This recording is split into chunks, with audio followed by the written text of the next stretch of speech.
성부와 성자와 성령의 이름으로 아멘. 예수님과 어머니 하나 되신 서우심을 통해 신성하신 하느님 아버지의 피하세 나라에서 이 모든 기도를 봉헌드립니다. 사랑하는 하느님 아버지, 이제 이 지구상에서 인간의 뜻 역겨운 통치를 완전히 끝내주시옵소서. 저희들은 아버지의 뜻, 신적인 질서, 그 진리의 통치를 받고 싶습니다. 하오니 역겨운 인간의 뜻의 그 다스림을 모두 말살시켜 주시어 이제 아버지의 뜻, 신적인 질서, 그 진리가 온 인류가 따라야 될 질서의 기준이 되게 하시고 한 중심이 되게 하시며 그것 아닌 어떤 것도 인류에게 통용되지 않는 그런 세상이 되도록 아버지 어서 오시옵소서.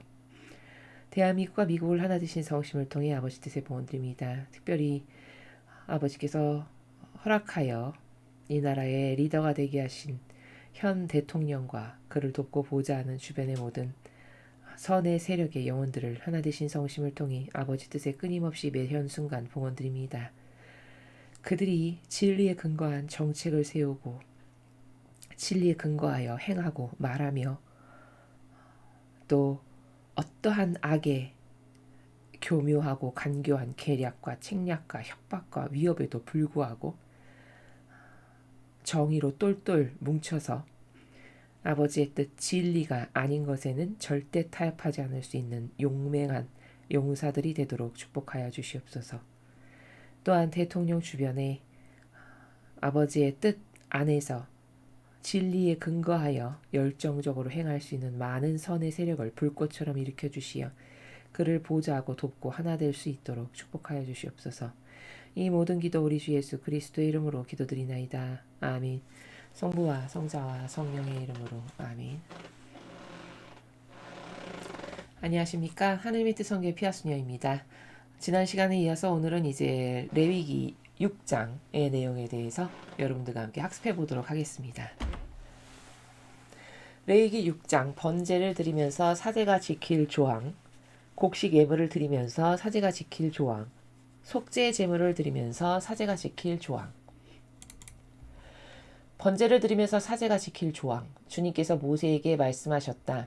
너는 아론과 그의 아들들에게 이렇게 지시하여라. 번제를 드리는 규정은 다음과 같다. 제단 위는 늘 불이 타고 있어야 한다. 제단에서 타는 그 불 위에 번제물은 아침이 될 때까지 밤새도록 남아 있어야 한다. 사제는 못이 속 두루마기를 입고 맨살에 못이 잠방이를 입어야 하며 제단에서 불에 타고 남은 번제물의 재를 쳐서 제단 옆에 두어야 한다. 그리고는 그 옷을 벗고 다른 옷으로 갈아입은 다음 진지바 깨끗한 곳에 그 재를 내다버려야 한다. 제단 위에서 타는 불은 꺼지면 안 된다.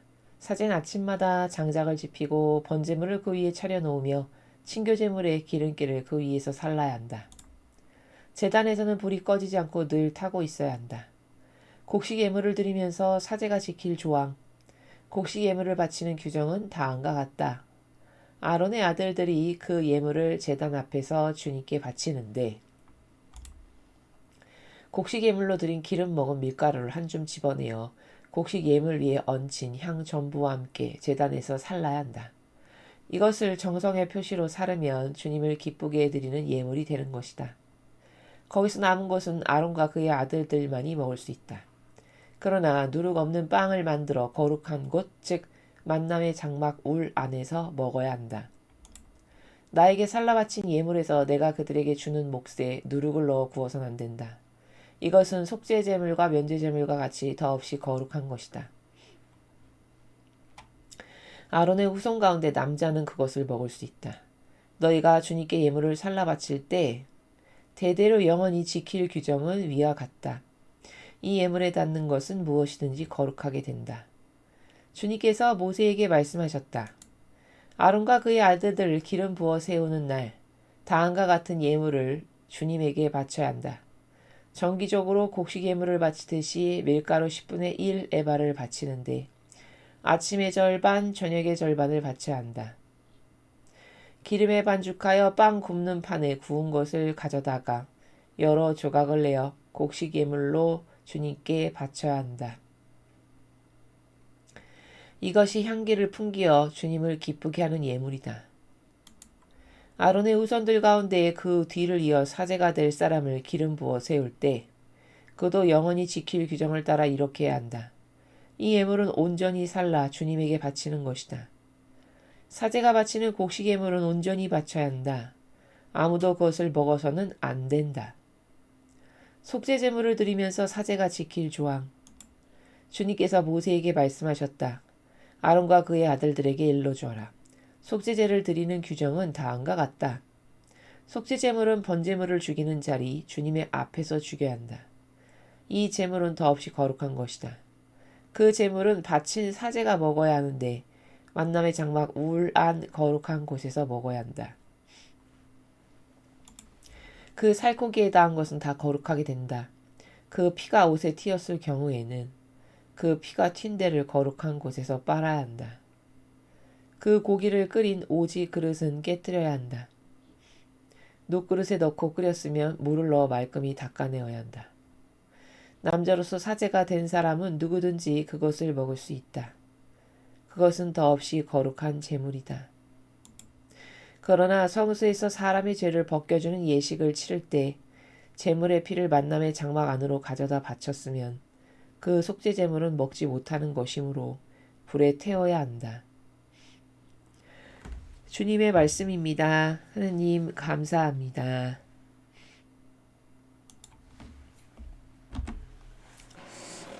이제 오늘은 번제를 드리면서 사제가 지킬 조항, 곡식 예물을 드릴 때 지킬 조항 이런 것에 대해서 말씀을 하십니다.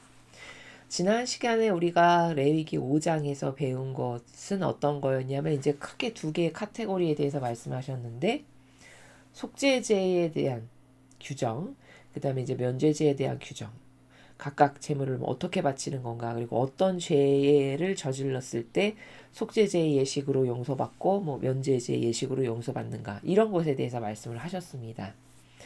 근데 이제 지난 시간에 우리가 학습했던 것 중에서 중요한 것은 어떤 거였냐면 그 속죄제나 면죄제를 할 때 그것을 행하는 사람이 사제잖아요. 그렇죠? 근데 그 사제 직분을 우리가 어떻게 올바르게 인식을 해야 오류에 빠지지 않고 혹은 악에게 동조하는 일을 방지할 수 있는가라는 것인데요. 아버지는 사제에게 굉장히 많은 권한을 주셨어요. 우리가 지난 시간에도 학습을 했습니다만. 예를 들면 지난 5장에서 이런 부분이 있었어요. 이제 면죄제를 바치는데 면죄제를 위해서 제물을 바치는데 그 어떤 사람이 이제 죄를 저질러서 주님께 바칠 면죄 제물은 양떼 가운데서 고른 흠없는 면양 수컷 한 마리인데 그 양의 값은 사제인 네가 결정해 줘라. 그는 이 면죄 제물을 사제에게 가져와야 한다. 이렇게 말씀하시거든요. 그러니까 당신은 얼마큼 나가는 양을 가져오시오. 이렇게 그 죄의 경중에 따라서 사제가 양을 바칠 건지 그 양 중에서도 좀 비싼 양을 바칠 건지 아니면 그 양을 바칠 능력이 안 되면 곡식 예물을 바칠 건지 이런 것을 결정하는 어떤 그런 권한이라고 해야 될까요? 그런 것을 사제에게 다 이임을 하셨다는 거죠. 그러면서 후미에 이렇게 말씀을 하셨습니다. 이렇게 사제가 주님 앞에서 그의 죄를 벗겨주면 그는 벌을 받을 무슨 일을 했든지 그 죄를 용서받을 것이다. 이렇게 말씀하시거든요. 그러면 사제가 이 양을 당신이 바침으로 인해서 당신은 용서받았습니다. 이렇게 선언을 해서 그 예식을 치르죠. 그러면 무슨 죄를 졌든지 다 용서받는다. 이렇게 말씀을 하십니다. 그럼 이건 엄청난 막강한 권한이죠. 그렇죠? 자, 그런데 이 부분을 이해할 때 하느님은 그러면 사제 직분에게 왜 이렇게 많은 권한을 주셨을까라는 것을 올바르게 이해할 필요가 있고요. 첫 번째는. 두 번째는 그 하느님이 주신 권한을 아버지께 영광이 되도록 쓰는 그 직분적 소임을 다하려면 사제의 정신이 어떠해야 하는가. 이 두 가지가 키포인트인 거거든요. 자, 먼저 그럼 아버지는 왜 이렇게 사제 직분에게 많은 권한을 주시고 또 앞에 보면 우리가 배웠지만 너가 재물을 가져올 때 5분의 1은 사제 몫으로 더 가져와라. 이런 부분도 있었죠. 어제 우리가 학습할 때. 이런 게 다 그토록 많은 배려를 하시는 건데 이제 그 이유는 왜냐하면 그 사제직이 그 정도로 중요한 건데 왜냐하면 그 직분의 특이성은요. 어떻게 해야만 올바르게 그 직분을 수행할 수 있는 거냐면 하느님하고 하나 되어야만 해요. 그래서 충직한 종이요, 도구요, 매개체적 역할을 할 수 있어야 해요. 이해되시죠? 자, 그렇게 아버지의 뜻과 완전히 하나 돼서 아버지가 바라시고 원하시는 것을 대신 수행하는 자. 그게 사제직이거든요. 자, 그렇게 충직하게 아버지의 뜻 안에서 아버지가 원하시고 바라시는 것, 예수님이 하셨을 법한 것을 제가 대신 행합니다. 라는 정신세계에서 살아가는 사람이라면 나는 그에게 이런 권한도 주고 그가 한 것이 곧 내가 한 것과 같다. 이런 의미의 나라에서 아버지는 그렇게 권한을 주셨다라는 점입니다. 자, 그러면 이것을 지금 제가 그 의미를 말씀드린 것을 그럼 역으로 설명을 하면 그렇다면 그렇게 하나 되지 않았는데 그 무소불위의 권한을 가지고 마치 본인이 하느님의 자리에 있는 것처럼 그 권한을 쓴다면 이것은 정말 불행한 일이죠. 하나 되었을 때만이 그것은 빛을 발하는 것이지 하나 되지도 않았는데 본인이 그렇게 어떤 월권적 행위를 한다. 그러면 그것은 오히려 저주받기에 합당한 것이 된다라는 무서운 진실입니다. 이것이 그 아버지 말씀의 행간 안에 고스란히 담겨져 있다라는 이 진실을 우리가 잘 이해를 해야 되고요. 그 다음에 두 번째는 자, 아버지는 그렇게 나와 완전히 하나 된 그 아들이 이 직분을 올바르게 수행한다면 나는 그에게 이러이러한 권한을 주마. 왜? 그가 곧 행한 것이 내가 행한 것과 같다라고 보시기 때문이라는 것이죠. 자, 그런데 문제는 그렇게 아버지의 뜻 안에서 아버지가 하셨을 법한 원하시는 것을 하지 않는, 즉 인간의 뜻이 조작해서 만든 제도 전통을 하느님을 빙자하여 오히려 그것을 따르기 위한 도구적 수단으로 지금은 다 변질이 됐잖아요. 여러분이 아시다시피. 자, 그렇게 변질이 되었고 게다가 그런 사제직인데 사람들이 우상처럼 떠받들면서 우상 숭배를 한단 말이죠. 그러면 이런 오해와 부작용은 왜 생기는 거냐? 그것은 우리 인간이 인식을 할 때 올바르게 인식하지 못하는 오해가 하나 있는데 그게 뭐냐면 직분 이꼬르 인격 혹은 직분 이꼬르 그 사람의 인성 이렇게 생각을 한다는 겁니다. 그러니까 사제직이라고 하는 직분은 하느님의 것이고 거룩한 것이 맞아요. 그러나 그 사람이 그 직분을 수행한다고 해서 그 사람의 인격이나 품격이나 인성까지도 거룩하냐? 그렇진 않다라는 거예요. 그런데 사람은 어떤 오해와 자가당착에 잘 빠지냐면 직분 이꼬르 어떤 인간성, 인격, 인성 이렇게 동일시해서 보기 때문에 사제직이야 그러면 거룩해. 무조건. 사제직을 해 그러면 훌륭해. 아주 훌륭하신 분이야. 거룩하신 분이야. 이렇게 생각을 한다는 거죠. 그래서 거기에 그렇게 많은 우상 숭배를 하고 왕처럼 떠받드는 일을 서슴없이 한다라는 겁니다. 이해되시죠? 이것은 아주 이해를 쉽게 하기 위해서 이 자연법에서도 우리가 빗대어 설명을 한다면 뭐 자연법에서도 예를 들어서 세상 사람들이 많이 어떤 존경심을 가지고 대하는 직업군이 있잖아요. 예를 들면 뭐 의사, 검사, 변호사, 판사 뭐 이런 자, 그런 사람들도 마찬가지예요. 그 사람의 그냥 단순한 직업이 그런 것이지 내가 검사를 한다고 해서 의사를 한다고 해서 혹은 뭐 변호사를 한다고 해서 이꼬르 인격도 그렇게 훌륭하다. 그것은 아니라는 거죠. 맞습니까? 근데 많은 사람은 그것을 동일시해서 본다라는 거예요. 그러니까 그 오해 때문에 자기도 모르게 우상숭배를 하게 된다라는 것이죠. 이해되셨죠? 제가 지난 시간에 이게 가장 중요한 오늘 내용의 핵심입니다 라고 말씀을 드렸습니다. 자, 그러면 여기서 제가 지금 여러분에게 설명드리는 이 나라를 올바르게 인지를 했으면, 그렇다면 그러면 깔보고 무시하라는 뜻이냐? 그 말이 전혀 아닙니다. 존중을 하는데 어떤 것을 존중해야 되냐면 그가 행하는 그 직분을 존중해야 되는 거예요. 왜냐하면 그것은 하느님께로부터 온 거고 하느님께서 설정하신 거니까. 그러나 그 인격마저도 직분과 동일시해서 우상으로 마치 하느님처럼 떠받들고 섬긴다면 그것은 잘못된 거다. 이렇게 정리를 할 수 있다라는 것이죠. 그래서 여기 지금 제가 정리해 놓은 것을 보면 사제 직분과 인성은 분리해서 생각해야 하는 것이다. 그렇지 못하니까 오해와 부작용과 망상 가운데 살아가면서 오히려 악의 세력하고 하나 된 사람인데 거기에 열렬히 맹종하고 협력하고 하나 되고 동조하고 있다라는 것이고요. 그 다음에 그 사제 직분이라는 것은 예수님의 역할을 하는 거예요. 예수님께서 하셨을 법한 행위. 그러면 다 뭡니까? 예수님께서 하셨을 법한 행위는 온통 희생이었어요. 맞습니까? 2000년 전에 예수님께서 이 지상에 오셔서 하신 모든 행위는 그렇게 왕처럼 떵떵거리면서 살아가고 교묘하게 남 속여서 거기서 이득이나 취하고 사욕과 욕망이나 획득하는 이런 것하고는 완전히 별개적인 삶을 사셨단 말이죠. 우리가 다 알다시피, 그렇죠? 뭐든지 희생하고 솔선수범하시고, 그래서 오죽하면 산 희생제물로 마지막에는 피 한 방울 물 한 방울까지도 남기지 않고 다 바치셨잖아요. 자원하여. 그쵸?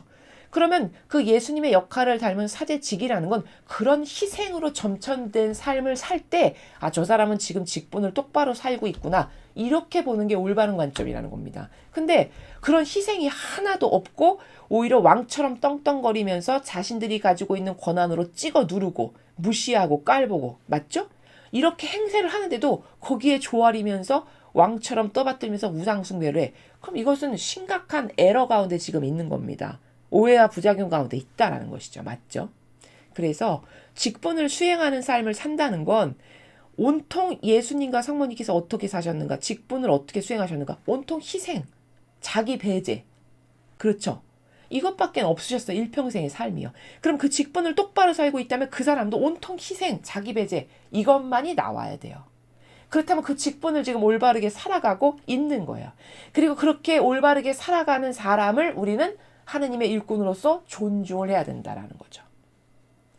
이해되셨죠? 이렇게 정리를 할 수 있습니다. 그래서 사제 직분이라는 건 예수님의 역할을 하는 것이고, 그 예수님의 역할이라는 건 진리를 지키고 아버지의 뜻을 자녀들에게 전하고 마귀와 싸워서 마귀를 패배시키고 이런 일들, 그리고 자신을 희생하여 양들에게 사랑을 줬고, 그쵸?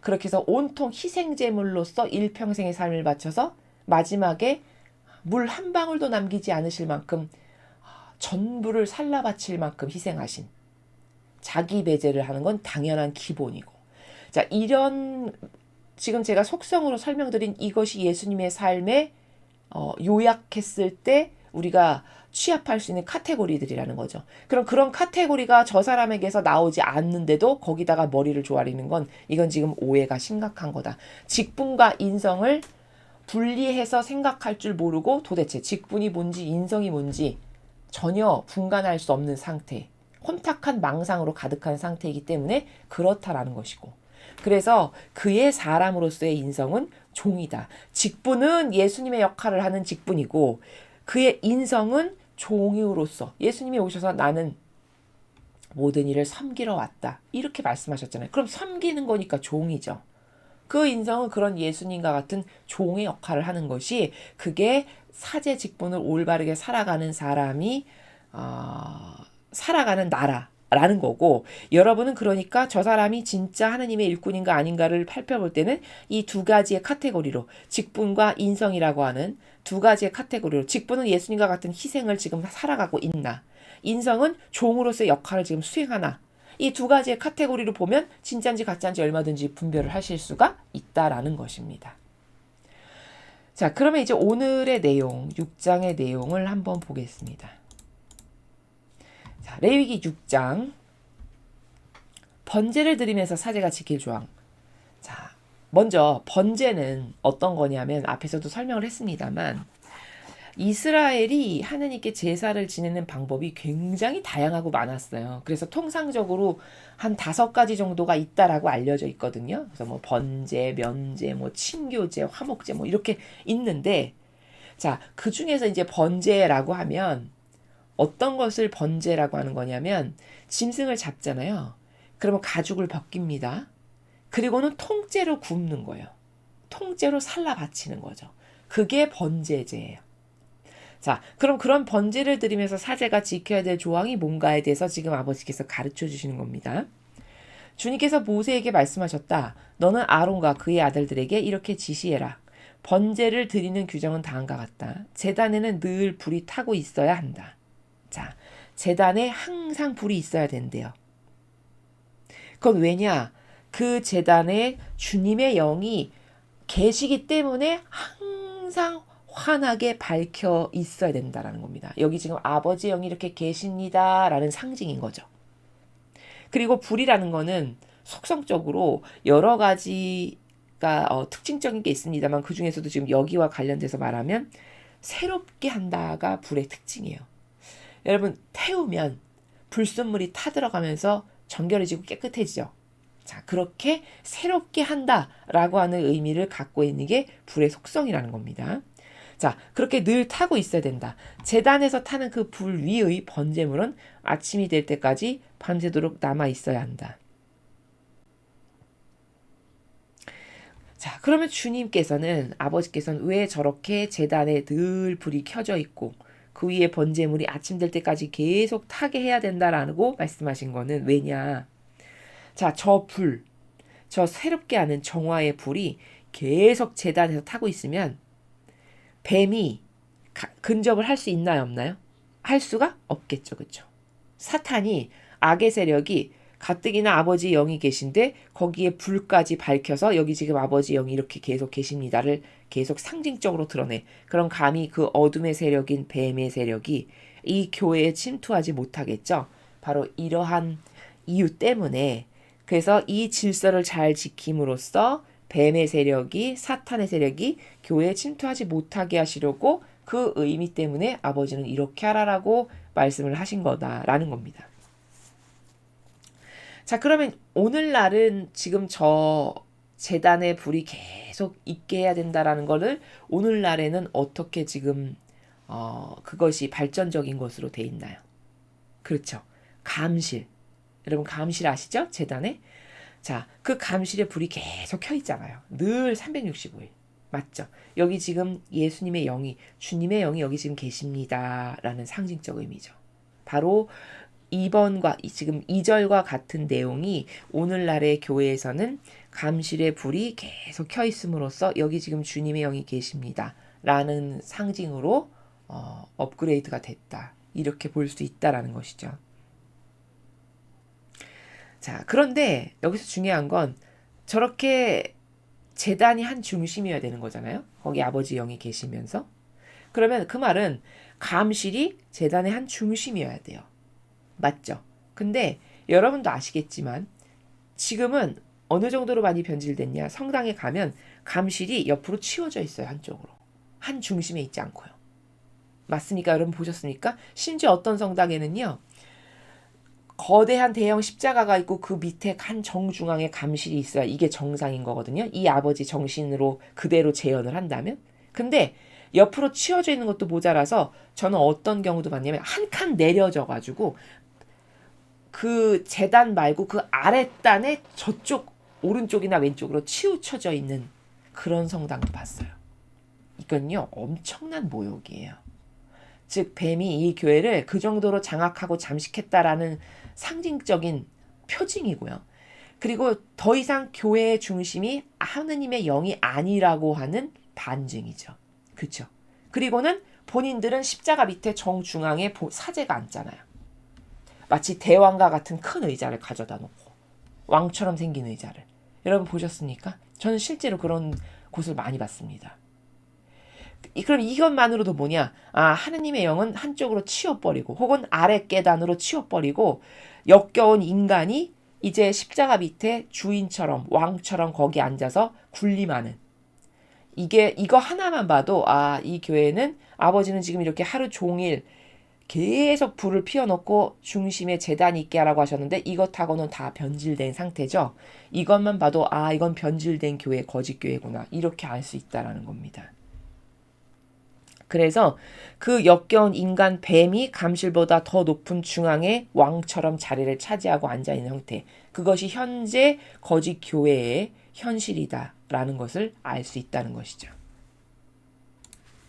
사제는 모시 속두루마기를 입고 맨살에 모시 잠방을 입어야 하며 제단에서 불에 타고 남은 번제물의 재를 쳐서 제단 옆에 두어야 한다. 자, 그 번제가 타면은 재가 생길 거 아니겠어요, 그렇죠? 그럼 그 재도 아버지께 바쳐진 거룩한 제물에서 나온 재니까 재도 함부로 대하지 않아요. 여기 보면. 그렇죠, 여러분? 그래서 제단 옆에 두라고 하잖아요.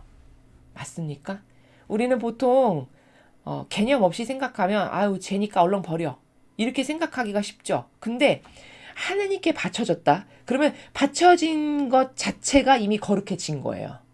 그러니까 그 거룩한 제물에서 나온 재니까 그 재마저도 거룩한 거다라고 해서 취급하는 걸 보면 좀 다르죠. 그렇죠? 함부로 취급하지 않죠. 제단 옆에 이렇게 따로 두는. 이걸 3절에서 볼 수 있습니다.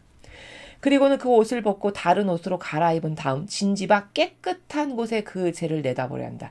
그러니까 그 재가 거룩한 거니까 함부로 안 다루고 모았다가 진지 밖에, 그것도 아무데나 버리는 게 아니라 깨끗한 곳에 버리라고, 이렇게 말씀하시는 거예요. 그럼 여기서 알 수 있는 건 뭐냐면 하느님께 바쳐진 것은 거룩한 것이구나. 그러니까 그것은 함부로 대하면 안 된다. 이 원리를 알 수 있고요. 그리고 그 재를 버리는 것마저도 사제가 직접 하게끔 하시죠. 아무나 함부로 하지 않고. 왜? 그게 거룩하게 하느님께 바쳐진 재물에서부터 떨어져 나온 거니까, 그 재도 거룩한 거니까 아무나 그것을 만지거나 취급하지 않게끔 하시는 거죠. 자, 거룩한 것이니까. 자, 이걸 알 수 있고요.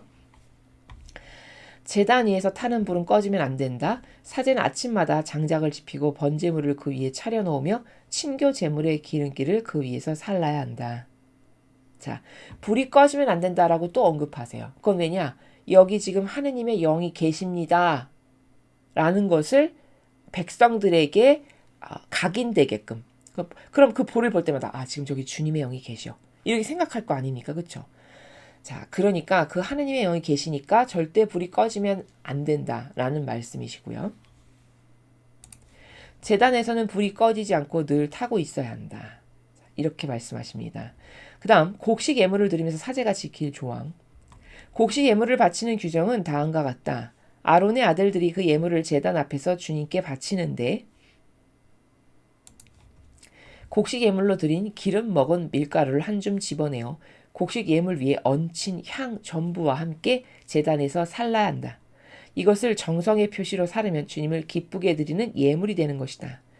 자, 기름기를 먹은 밀가루를 한 줌 가져다가 곡식 예물 위에, 그것만 또 바치는 것이 아니라 그 위에 향을 얹어요. 그래서 그것을 사른다고 하죠. 자, 이렇게 향을 얹고 기름 먹은 밀가루를 하고 이렇게 하는 이유는 하느님께서는 향기를 받으시기 때문이에요. 아버지 나라의 차원은 향을 받으시는 차원의 나라다라고 제가 누누이 말씀을 드렸죠. 그것은 차원을 이해할 때 금방 이해가 되는 건데, 예를 들면 초식 동물이다. 그러면 그 풀을 먹어야만 살아갈 수 있는 차원에서 존재하는 거죠. 그 생명체가. 근데 그것보다 좀 수준 높은 우리 인간은 그래도 뭔가 음미를 하고, 그렇죠? 초식동물은 음미라는 게 아니라 그냥 본능적인 배를 채우는 게 다잖아요. 거친 것을 그렇게 먹음으로써. 근데 인간은 뭐 정제된 것도 먹고, 뭐 향기를 좀 느끼기도 하고, 뭐 풍미 이런 말도 있고. 그러면 그 초식동물보다는 수준이 좀 높은 거죠. 차원에 살아가는 나라가. 자, 이제 그런 인간보다 더 수준 높은 차원의 본질의 나라에서 살아가시는 거기서 다스리시는 아버지는 향기를 드신다 라는 차원이다. 그래서 향을 함께 살라 바치는 거다. 이렇게 알 수 있고요. 거기서 남은 것은 아론과 그의 아들들만이 먹을 수 있다. 그러나 누룩 없는 빵을 만들어 거룩한 곳, 즉 만남의 장막 울 안에서 먹어야 한다. 자, 이렇게 곡식 예물을 바쳤는데 남았어요.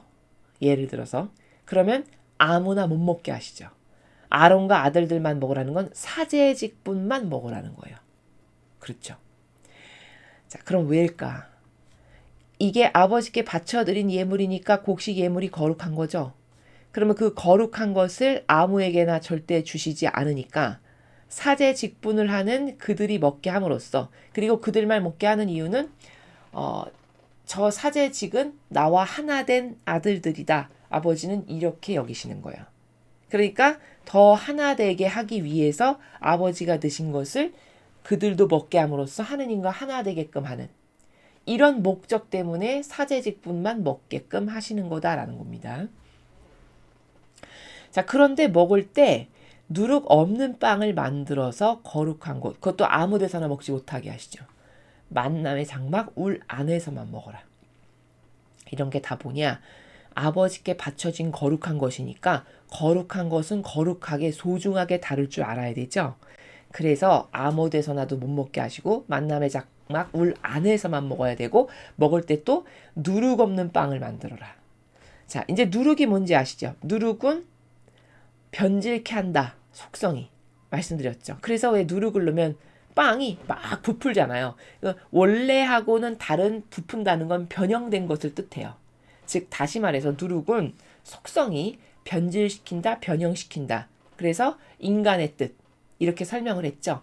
그러니까 그 변질시키는 것을 먹으면 이 사제직이 거룩한 것하고는 거리가 멀게 오염이 될 수 있잖아요. 그러니까 누룩 없는 것, 변질시키는 요소는 없애고 순수한 그냥 빵을 먹게끔 하시는 거다. 이렇게 알 수 있습니다. 나에게 살라 바친 예물에서 내가 그들에게 주는 몫에 누룩을 넣어 구워서는 안 된다. 또 말씀하시죠. 중요하니까 강조해서 계속 말씀을 하시는 거예요. 누룩의 속성이 이제 아시죠? 이것은 속죄제물과 면죄제물과 같이 더없이 거룩한 것이다. 자, 아버지께 바쳐졌던 거니까 더없이 거룩한 거예요. 근데 그 거룩한 것에다 무엇을 넣어서 변형시킨다? 이건 안 될 일이죠. 그렇죠?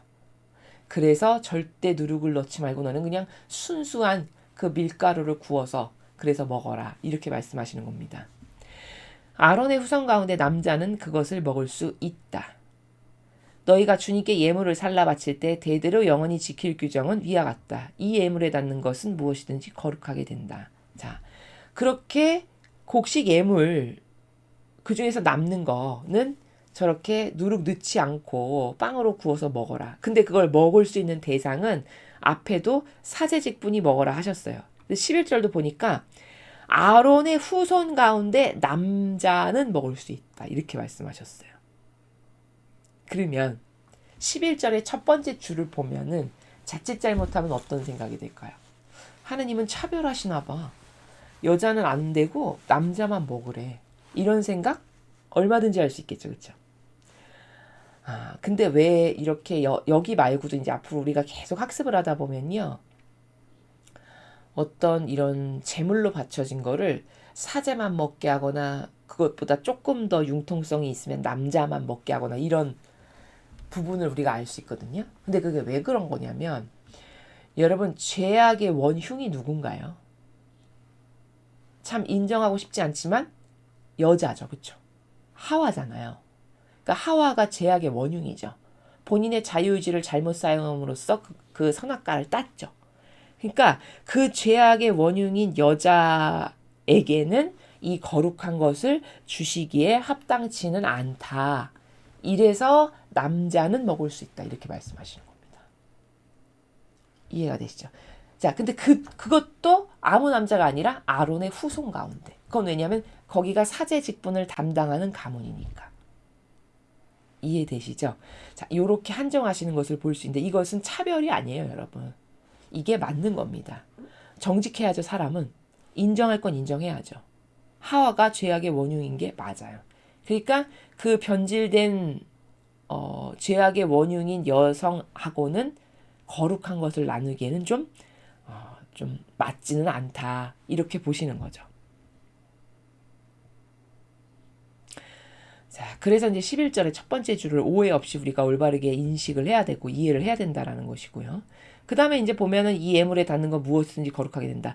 아버지께 바쳐졌으니까 바쳐진 제물은 이미 거룩해진 거예요. 그러니까 그 바쳐진 제물에 뭐 손이 닿든가 어떤 기구, 그것을 담아놓는 기구마저도 거룩하게 되는 거죠.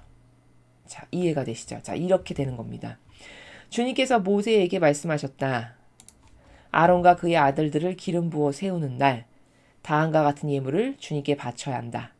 정기적으로 곡식 예물을 바치듯이 밀가루 10분의 1 에바를 바치는데 아침의 절반, 저녁의 절반을 바쳐라. 자, 이제 아론과 그의 아들들을 기름 부어 세우는 날. 그러니까 이제 사제직으로 축복하시는 날이죠. 그렇죠? 지금으로 말하면은 뭐 사제 서품식 이런 거 하지 않습니까? 지금도 마치 그런 거 같은 거죠. 자, 그렇게 주님의 사제라고 하는 직분으로 축복하시는 날, 자, 그 날에 예물을 주님께 바치라는 거예요. 근데 어떤 예물을 바치라고 하는 거냐? 밀가루 10분의 1 에바를 갖고 와가지고 아침에 반, 저녁에 반을 바쳐라 라고 말씀을 하십니다. 자, 그러면 여기서 우리가 알 수 있는 게 뭐냐면, 발견할 수 있는 게, 우리가 보통 하나님께 예물을 바칠 때요, 신자분들께서 이런 생각을 하시는데, 감사 예물은 잘 바치실 줄 아시거든요. 뭐 어떤 내가 지향하는 바가 있었는데 아버지께서 그 나의 지향을, 소망을 들어주셨어. 그럼 아우 주님 감사합니다 하면서 감사 예물을 바치세요. 자, 물론 감사 예물을 바치시는 게 맞는 거죠. 근데 청원 예물을 바친다는 것에 대한 개념은 조금 희박해요. 감사 예물보다는. 그러니까 청원 예물이라는 건 뭐냐면 지금 여기가 13절에 보면은 아침에 반 바치고 저녁에 바치는 게 이게 청원 예물을 바치는 거거든요. 그러니까 축복을 주시기 전에 예물을 바치고 축복받은 후에 예물을 바치는. 그러니까 청원 예물을 바치고 축복받고 났어. 그러면 감사 예물을 나중에 바치는. 이 두 가지를 다 예물을 바치라는 걸 가르치시는 거거든요. 자, 근데 이 원리가 어디에도 나오냐면요. 그 성모님께서 예수님을 이제 성전에 봉헌하실 때 우리가 성경에 보면 알지만 비둘기 한 쌍을 같이 가지고 가서 봉헌하시죠, 여러분.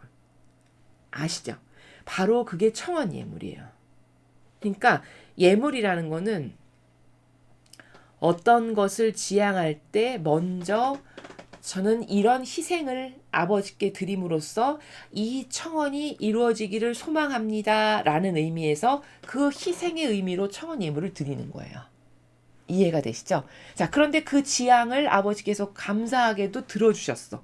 그러면 감사드립니다. 저의 이 소박한 지향을 아버지께서 사랑으로 자비로 들어주시니 감사합니다 해서 또 이제 감사 예물을 바치는. 자, 이렇게 예물은 청원 예물과 감사 예물 두 가지의 어떤 목적성이 다 다르다. 그리고 청원 예물도 바쳐야 되는 게 마땅한 거고 감사 예물도 바쳐야 되는 게 마땅한 거고 이렇게 의미가 각각 고유하게 다르다라는 것을 우리가 13절에서도 알 수 있고 성모님께서 예수님을 성전에 봉헌하실 때도 비둘기 한 쌍을 가져가서 그렇게 청원 예물로 봉헌하시는 걸 우리가 볼 수 있다라는 겁니다. 기름에 반죽하여 빵 굽는 판에 구운 것을 가져다가 여러 조각을 내어 곡식 예물로 주님께 바쳐야 한다. 이것이 향기를 풍겨 주님을 기쁘게 하는 예물이다. 자, 이렇게 축복받기 전에 아침에 반, 저녁에 반. 근데 봉헌 드리는 방법은 빵 굽는 판에 구워가지고 조각을 내가지고 아버지께 그것을 살라 바쳐서 그 향기를 예물로 드리는 이런 방법을 이제 아버지께서 가르쳐 주시는 것입니다. 아론의 후손들 가운데 그 뒤를 이어 사제가 될 사람을 기름 부어 세울 때, 자, 사제직은 아론 가문만 하라고 하셨잖아요. 그러면 그 후손이 계속 대를 이어서 하는 거잖아요. 자, 그렇게 그 후손들이 사제직을 하기 위해서 기름을 부어서 세우는 일을 해야 되지 않습니까?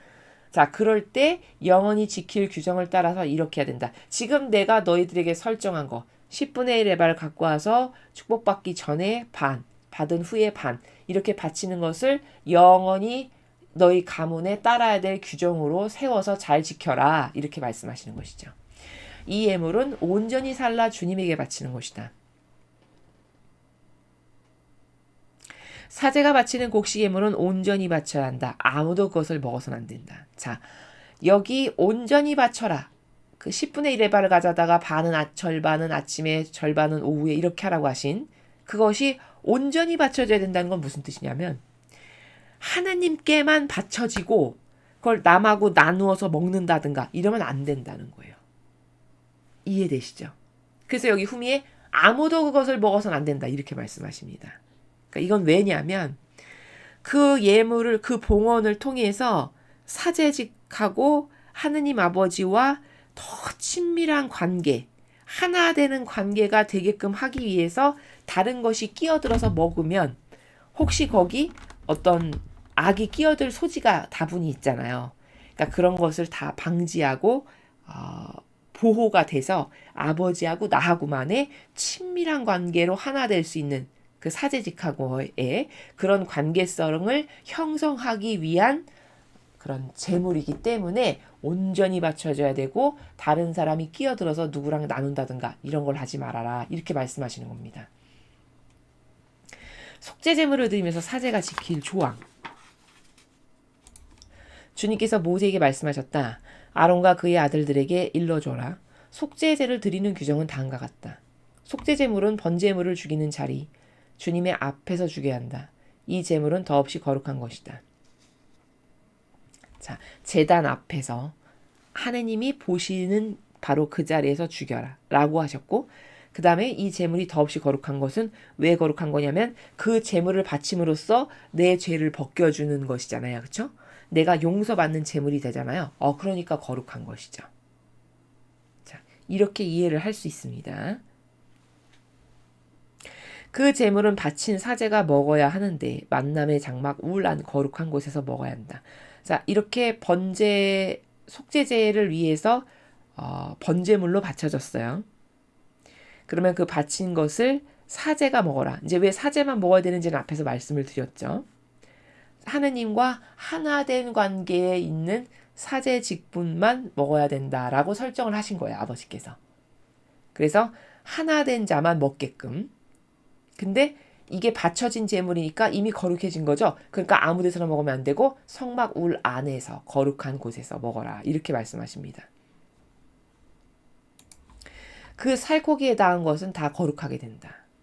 자, 바쳐진 거니까 하느님께 이미 거룩하죠. 그러면 그 고기를 담은 그릇들 또 혹은 그걸 손으로 만졌어. 그러면 그 손 이런 모든 게 다 거룩해진 거라는 겁니다. 그 제물이 거룩한 제물이니까. 자, 이렇게 되는 거고요. 메커니즘이. 그 피가 옷에 튀었을 경우엔 그 피가 튄 데를 거룩한 곳에서 빨아라. 근데 만약에 하다가 잘못해서 옷에 피가 튀었어. 그 제물을 바치다가. 그러면 그 피를 지우는데도 거룩한 곳에서 빨래요. 왜냐? 그 제물이 하느님께 죄를 용서받기 위해서 바쳐진 거룩한 제물이니까 피마저도 함부로 다루면 안 된다는 겁니다. 자, 이렇게 철두철미한 겁니다, 여러분. 왜냐면 그 피가 희생한 피죠. 내 죄를 대신 용서해주기 위해서 희생한 피잖아요. 또 의로움의 피죠. 내 죄를 대신 그 짐승이 다 끌어안고 대신 죽었으니까. 그러니까 이게 거룩한 피고 희생한 피고 의로운 피니까 그것마저도 아무 데서나 빨지 못하게 하시는 이 원리를 여기서 잘 이해를 해야 된다는 것이고요. 자, 그럼 우리가 20절을 통해서 어떤 걸 발견할 수 있냐면요. 자, 여러분 보세요. 저렇게 보잘것없는 짐승 한 마리도 내 죄를 다 갚기 위한 목적으로 저 짐승이 저렇게 희생을 당하면 저렇게 거룩하다 해서 피 한 방울까지도 거룩하니까 아무 데서나 빨지 말아라. 이렇게 하시죠. 그러면 여러분 그렇다면 한평생 산 희생제물로 배상과 보속의 행위를 하다가 돌아가신 예수님이나 성모님의 육신은 얼마나 거룩한 걸까요? 생각해 보십시오. 비교하니까 확 와닿으시죠? 그러니까 성모님께서 승천을 하시는 겁니다. 그렇게 거룩하신 육신이니까. 지극히 당연하죠. 이걸 보면요. 이 원리와 메커니즘을 알죠? 그럼 성모님의 승천은 개신교가 어떻게 그런 일이 있을 수 있어 인간에게 이렇게 폄하하는데 당연하구나. 저렇게 피 한 방울까지도 거룩해서 아무 데서나 빨지 말라고 하면 한평생 완덕이며 겸손이며 아버지하고 완전히 하나 되신 삶의 모범으로 사셨던 성모님의 육신이 거룩하시기 때문에 승천하시고 예수님은 얼마나 거룩하시니까 부활하시게 됐다. 아, 이거는 아주 지극히 당연한 이 일은 이와 같은 거구나. 이걸 우리가 얼마든지 이해를 할 수 있다라는 겁니다. 마치 과학처럼. 맞습니까? 자, 그것을 20절을 통해서 우리가 확인하게 되는 것이고요. 이 진실을. 그 고기를 끓인 오지 그릇은 깨뜨려야 한다. 녹그릇에 넣고 끓였으면 물을 넣어 말끔히 닦아내야 한다. 자, 앞에 그 번제를 바치고서 그걸 이제 사제가 먹을 때 이제 끓여서 먹은 모양이에요. 여기 끓인 오지 그릇이라고 하는 걸 보면. 근데 끓이고 났잖아요. 그럼 오지 그릇을 깨트리래요. 이 오지 그릇이 뭐냐면은 여러분 옛날에는 이제 흙으로 그릇을 빚잖아요. 흙으로 그릇을 이렇게 빚습니다. 그런 다음에 그걸 불에 구워요. 그럼 이제 좀 그릇처럼 조금 딱딱해지겠죠? 근데 거기다가 이제 어떤 약을 발라요. 마치 그 항아리에 그 유약 바르듯이 그렇게 해서 바릅니다. 그런 식으로 해서 마치 지금으로 치면 항아리 그릇 비슷한 그런 좀 거무튀튀한 색에 가까운 그릇이 있거든요. 그게 오지 그릇이에요. 자, 그 오지 그릇에다 넣고 고기를 만약에 끓였어. 그랬으면 그 그릇은 다 끓이고 났으면 깨트리라는 거예요. 왜 깨트리라고 하셨을까요? 그거는 이 그릇이 지금 저 재물이 닿았잖아요. 근데 저 재물이 거룩한 재물이죠. 저 재물을 넣고 끓였으니까 이 그릇마저도 거룩한 그릇이 된 거죠. 근데 다른 게 만약에 저 오지 그릇에 다 예를 들면 부정한 것이 그러면 안 되겠죠. 부정을 타게 되는 거죠. 그러니까 제 몫을 다했다. 거룩한 것을 끓이는 용도로 쓰여졌어. 그러면 그걸로 끝내라. 그리고 다른 악이 여기 그릇에 와서 닿으면 접목돼가지고 오히려 오염이 되니까 그렇게 되기 전에 제 할 일을 다했으면 깨트려버려라 라는 거예요. 즉 다시 말하면 목적은 다른 것에 닿아서 접목돼서 악으로 변질되면 안 되니까 그러기 전에 역할을 다한 것은 깨트려라 라는 거고요. 그 대신 녹그릇은 뭐 깨트려서 이렇게 처리될 수 있는 게 아니잖아요. 그러니까 깨끗하게 닦아내라. 그렇게 해서 거의 부정이 타지 않게끔. 자, 이런 원리 때문에 이렇게 말씀하시는 겁니다. 남자로서 사제가 된 사람은 누구든지 그것을 먹을 수 있다. 그것은 더없이 거룩한 재물이다. 자, 여기도 사제만 먹게 하시죠. 이해가 되시죠? 이제 왜 그런지 아시겠죠? 하느님하고 하나 된 관계. 아버지의 충직한 종이요 매개체요 도구적 역할을 하는 하나 된 관계니까 그하고만 나누시는 거예요. 아버지의 거룩한 것을. 이해가 되시죠? 그래서 여기 더없이 거룩한 재물이다. 이렇게 말씀하시는 겁니다. 그러니까 사제 직분이 얼마나 하느님하고 하나 돼서 거룩하게 살아야 되는 직분이라는 것에 대한 인식이 있다면 오늘날과 같이 이렇게 변질된 역할을 하면서 모욕이나 드리는 역할을 하면서 살진 않겠죠.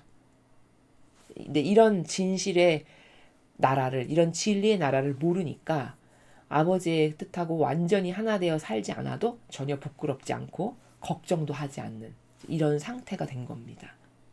그래서 여기 보면은 우리가 어떤 걸 발견할 수 있냐면 충실하다라는 것, 충직하다는 거 있죠. 우리가 표현할 때 충직하다, 충실하다 이건 하나의 목적성만에 올인하면서 살아가는 사람이거든요. 그 충실하다, 충직하다가 곧 어떤 거룩함의 근원이라고 할 수 있어요. 즉 아버지 뜻에만 충직한 자, 그렇죠? 그 진리에서만 그 진리만을 살고 진리를 보호하고 그 진리만을 추구하는 그런 충직한 그런 충실한 자, 그게 사제 직분을 하기에 합당한 영혼이다. 이렇게 우리가 볼 수 있고요. 이런 것을 통해서 우리가 어떤 걸 더불어 발견할 수 있냐면 이러니까 사람은 의미적 존재인 거거든요. 그렇죠? 이거 다 순전히 지금 의미죠, 여러분. 우리가 지금 다 배우는 게 의미의 나라잖아요. 그 의미를 아버지는 저렇게 소중하게 여기고 의미의 모든 가치를 부여하시는 거거든요. 그러니까 얼마나 의미가 중요하면 그릇 하나마저도 자기 역할을 다하는 충직성을 했어. 그럼 그걸 깨트려서 그 그릇이 원래 가지고 있었던 고유 속성에 부정타지 않게끔 하실 만큼 그 의미를 아주 소중히 여기시는 걸 우리가 알 수 있어요. 그러니까 하느님은 이런 분이신 거거든요. 그러면 이 의미적 가치라고 하는 존재적 가치에다가 내가 그 그 가치 때문에 헌신해야 되고, 그 가치를 소중히 여겨야 되고, 그 가치가 훼손되지 않게 살아야 되고, 이런 정신세계로 무장이 돼야 되는 건데, 본인이 그런 의미적 존재에서의 가치적 존재로 살아가는 사람이라는 것에 대한 개념이나 인식이 없으니까, 이런 것에서 벗어나고 막 살아도 하나도 불안함을 못 느끼고, 부끄러움도 모르고, 걱정과 근심도 안 하는 상태가 된 거라는 겁니다. 맞습니까? 세상 사람들도 마찬가지예요. 사람은 이렇게 다 의미적 존재인 거거든요. 근데 본인이 의미적 존재라는 로 태어났고, 아버지가 이렇게 의미를 추구하시는 분이시고, 나는 그분의 모상을 닮았으니까 나도 그런 의미의 소중한 가치를 알고 그 의미에서 행복해야 되고, 그 소중한 가치를 지킬 줄 알고, 이런 존재로서 살아가야 되는 거거든요. 근데 이런 게 다 전무하니까 가족관이나 사랑관이 지금 시대는 그냥 없어요. 가족의 소중함을 알기라나, 사랑이 나랑 하나 된 온전한 단 한 사람의 남편과 아내 사이의 그 관계도 소중하게 여길 줄을 모르고. 맞죠? 이렇게 해서 다 병든 거예요. 그래서 심지어 이런 의미적 존재로서의 자기의 가치적 어떤 본질을 잃어버렸기 때문에 요즘 여성들이 아이를 안 낳죠. 그렇죠? 그러니까 그 자신을 닮은 아이를 낳음으로써 그 아이가 또 그 본연의 자신을 찾아감으로써 하느님께 그 아이가 기쁨을 드리고 행복을 드리고 만족을 드리는 아이로서 자라가고 성장하는 걸 보면서 기쁨을 느끼고, 이런 만족과 기쁨과 이런 의미의 가치를 가지고 살아가야 되는 건데, 그럼 가치는 다 버린 거예요. 왜냐면 교회가 안 가르치니까. 그리고는 그냥 사랑을 오락으로 생각하는 정도인 거죠. 그러니까 뭐 이혼을 밥 먹듯이 해도 부끄럽지 않고, 그렇죠? 뭐 그런 것이 뭐 어때? 마치 세련된 사람인 것처럼. 요즘에 뭐 누구나 다 그렇게 살아가는 건데 그게 뭐 부끄러운 거야. 이렇게 말하라는 것을 아예 문화가 조장하고, 분위기로. 그렇죠. 이런 부작용이 다 하느님하고는 다른 존재로서 너무나도 많이 변질이 된 거예요. 하느님은 이렇게 영원성, 참됨, 이런 지금 이게 다 의미적 나라를 말씀하시는 거잖아요. 이렇게 거룩하니까 함부로 대하지 말고, 그릇도 그러니까 그 목적성만을 가지고 써야 되는데 거기 변질되면 안 되니까 깨트리고. 이게 다 의미죠. 의미. 그렇죠? 이렇게 진실한 거, 의미를 소중히 여기시는데 그 아버지하고 나는 그런 의미에 대해서 소중함과 가치를 알고, 그런 것에 반영할 줄 알고, 그래서 지킬 걸 지킬 줄 알고, 소중한 걸 소중하게 간직할 줄 알고, 이런 사람인가? 이런 걸 돌아봐야 된다는 겁니다. 근데 요즘 시대는 그렇지가 않은 게 너무 비일비재하고, 아예 그게 트렌드이고 유행이고 그게 당연한 걸로 받아들여지는, 이 정도로 죄악으로 가득한 세상이 된 거고요. 만약에 가치관이 그렇다, 그러면 이 하느님하고 가까워질 수 없어요. 하느님하고는 너무 속성이 다른 거예요. 이해되십니까? 그는 고리타분한 게 아니에요, 여러분. 지금 시대가 다 병들어서 문화가 마치 그런 사람을 고리타분하고 융통성이 없고 앞뒤가 꽉 막힌 존재고 답답하고 재미없고 이런 식으로 폄하하고 묘사하거든요. 맞죠? 근데 그거는 가치가 뭔지를 모르는 동물의 어떤 오감에 동물적 본능만을 따르고 살아가는 존재로 마귀가 타락시키고 추락시켜서 그런 거지, 고상한 가치, 어떤 거룩함의 본질, 차원 높은 세계, 이런 건요 다 의미예요, 여러분. 그렇지 않습니까? 그런 의미를 상실한다. 그러면 인간의 존재적 가치를 완전히 잃어버린 거예요. 맞죠? 그래서 이런 걸 배울 때, 하느님은 저렇게 작은 의미 하나도 소중히 여기셔서, 오죽하면 피가 튀었는데 그것도 아무 데서나 빨지 말라고 하시잖아요. 그 피 한 방울 튄 것도 그 거룩함을 거룩함으로 대할 줄 알아야 된다는 거거든요. 그거를 지금 가르치시는 거거든요. 맞죠? 그러니까 우리만이라도, 이 강의를 들으시는 여러분만이라도 소중한 게 도대체 뭔지, 의미적 존재라는 게 도대체 뭔지, 가치를 추구한다는 게 뭔지, 이런 것에 대해서 자꾸 생각하시고 반추하시고, 그래서 그 가치의 세계, 그 의미의 나라, 소중한 것, 하나 되는 것, 거룩한 것, 이거 다 의미죠. 이 의미를 추구할 줄 알고 그 의미의 정신세계를 고취시켜서 그 정신세계를 사실적으로 내 육신도 살아가는 이런 영혼이 돼야, 그래야만 하느님 아버지와 예수님과 어머니와 하나 될 수 있고 그 나라에 갈 수 있게 된다라는 겁니다. 왜냐면 그래야 속성이 같아지는 거니까요. 아버지하고. 아버지하고 속성이 다르죠. 그럼 그 나라에 못 가요. 세상은 맞지 않아도 한 집안에서 꾸역꾸역 살잖아요. 그렇죠? 어떤 이유가 있어서 거기서 이득을 취할 게 있으니까 타협해서 그냥 살지 않습니까? 근데 천상의 나라는요. 천상의 나라만이 가지고 있는 고유한 속성이 있겠죠. 그렇죠? 근데 그 속성에 반한다. 내가. 그럼 그 나라에 못 가요. 뭘 봐주고 타협하고 이런 게 아니기 때문에. 그러니까 지상에 살 때 그런 내가 되도록 닦아낼 걸 닦아내고 버릴 걸 버리고 새로워지게끔 자꾸 노력하고 이런 것을 이 지상에서 다 이루어야 돼요. 그렇지 않다. 그러면 죽고 나서는 천상의 나라하고 나하고는 아무 상관이 없는 그냥 요원하고 별개의 나라가 되는 겁니다. 자, 이해되셨죠? 그 다음에 이제 23절. 그러나 성소에서 사람의 죄를 벗겨주는 예식을 치를 때 제물의 피를 만남의 장막 안으로 가져다 바쳤으면 그 속죄 제물은 먹지 못하는 것이므로 불에 태워야 한다. 자, 약간 혼동이 올 수 있어요. 아니 이 앞에는 사제가 그 번제로 바치면 그걸 사제만 먹어라 이렇게 지금 말씀하셨잖아요. 그렇죠? 근데 지금 23절에 와가지고는 또 성소에서 사람의 죄를 벗겨주는 예식을 치를 때 제물의 피를 만남의 장막 안에 가져다 바쳤으면 그 속죄 제물은 먹지 못한다. 그러니까 그냥 다 불에 태워라. 또 이렇게 말씀하셨어요. 그럼 앞에는 먹으라고 하고 여긴 또 먹지 말라고 하고 혼동이 올 수 있거든요. 자, 이건 왜 그런 거냐면 앞에 사제만 먹어라 라고 말씀하신 건 짐승의 거죽만 벗기고 통으로 살라 바치는 번제의 예식에서를 말씀을 하신 거거든요. 근데 여기는 23절은 지금 피를 가져다가 뿌림으로써 용서를 받는 예식을 할 때예요. 맞죠? 그러니까 사람의 죄를 벗겨주는 예식을 치르는데 제물의 피를 만남의 장막 안으로 가져다가 뿌리는 거를 말하는 거예요. 그래서 이 짐승에게 저의 모든 죄를 이렇게 씌우겠습니다 해서 그 짐승이 죽었어. 그러면 나를 대신해서 내 죄악을 떠안고 죽었으니까 생명을 바친 거죠. 그래서 그 생명의 피를 뿌림으로써 용서를 받는 거잖아요. 메커니즘이. 그렇게 되는 경우에는 그 속죄 제물은 먹지 못한다. 이렇게 말씀하시는 건데 왜 먹지 못한다라고 하는 거냐면 이게 지금 생명으로 바쳐진 피예요. 제물로서. 그렇죠?